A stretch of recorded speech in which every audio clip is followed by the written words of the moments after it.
McKinney hosting state powerhouse Longview. Both teams state ranked in their respective classifications coming in. The Lions jump out to a 7-0 lead in the first quarter, and they doubled that lead in the second. God's Power Wanwehe scores on the 19-yard run, and McKinney seizes control. Now, for the most part, the Lions kept Longview's 4-star running back Taylor Tatum in check. But here, Tatum shows his versatility, throwing a 31-yard touchdown pass on a halfback pass to make it 14-7 at halftime. McKinney once again makes it a 2-score game in the third quarter, though. Wanwehe punching in his second touchdown of the night. But the extra point was no good here, so McKinney led 20-7. Longview would not go away quietly. It was only a matter of time before Tatum got loose like this. The Oklahoma commit, who's also a baseball standout, races in 64 yards to pay dirt, and it's a 6-point game, 20-14 at the end of 3 quarters. Then how about this in the fourth? Another big play for Longview. Quarterback Andrew Tutt goes deeper to Kalen Reese for a 74-yard Lobos touchdown. Suddenly, the extra point gives Longview a 21-20 lead. But in the final minutes of regulation, McKinney drives to the Longview 10, where Cole Doppler drills this 27-yard field goal with less than 90 seconds left in the game. McKinney hangs on from there, and the Lions begin the year with a thrilling, hard-fought 23-21 win over Longview. Expectations are high for McKinney this season. The Lions program on the rise in recent years, and the architect is head coach Marcus Shavers, who joins us here on the High School Sports Special now.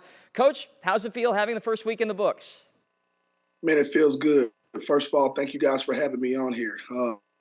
Kids have done a tremendous job this offseason, this summer, with their training, with getting acclimated to playing in these conditions, and it was fun to finally get to go out and play a full game, one that counts against somebody as good as Longview. Now that you've actually had time to let the dust settle from this last week, what impressed you the most about your team in this win over Longview? Man, there were so many things that impressed me about our football team, about our coaches, but I think the biggest thing was just how we responded to adversity. We spent a lot of time talking about throughout football season, it's not going to always be perfect, just like in life. And I think if we can teach our kids how to respond to adversity in this game, it'll give yourself a chance to win some. And I think we had some adversity in the game, and we responded to it really well, and I was most proud of that. Speaking of adversity, I know the entire state of Texas has been dealing with the heat. A lot of people's minds on it heading into this season. How did you guys prepare for the temperatures, and did you feel like it had an impact on the game plan at all? We feel like our kids are in really elite shape. We had a great summer. Our kids came into camp in shape. They had a great camp. Our athletic trainer, Dustin Emery, does a fantastic job of keeping our kids in safe conditions as well as hydrated.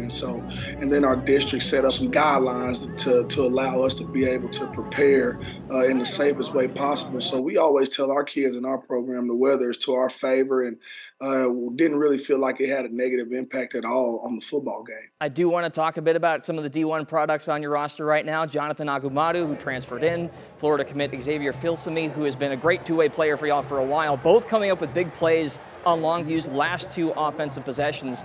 Do you get the sense that with them being D1 commits, they have to shoulder a little bit of more pressure, and how did it feel seeing them deliver in some of the pivotal moments? We talk to our players all the time about when we go play football games and when good teams go out and play, the dudes got to be the dudes. And I think if you have guys that have that next level talent, they got to, if we come out of a game and the guys that are college-bound guys aren't making plays to help our team win, it's not going to happen. Very proud of the way, not only the way those guys played, but the way they prepared all week. Just team-first guys. And I think when you got talented guys that are team-first guys and are some of the hardest working guys in your program, it allows everybody to rally around them and play to the best of their potential. I know it's a long season still, but does a win in week 1 matter a little bit more to kind of set the expectations for y'all moving forward?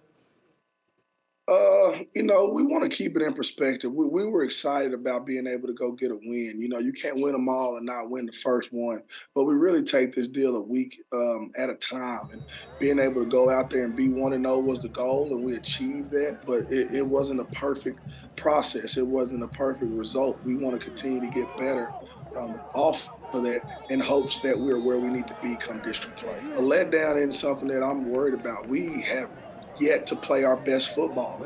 We are yet to be the type of football team that I feel like we need to be to go compete for a district championship. So there's plenty, trust me when I say plenty, for us to be getting better at this week And there's a lot of motivation for us to go and showcase those improvements on Friday night. Speaking of improvements, the way this program was a couple years ago with the losing record to see where it gets to now, how does that feel? And what's the difference between this team and maybe the teams of years past?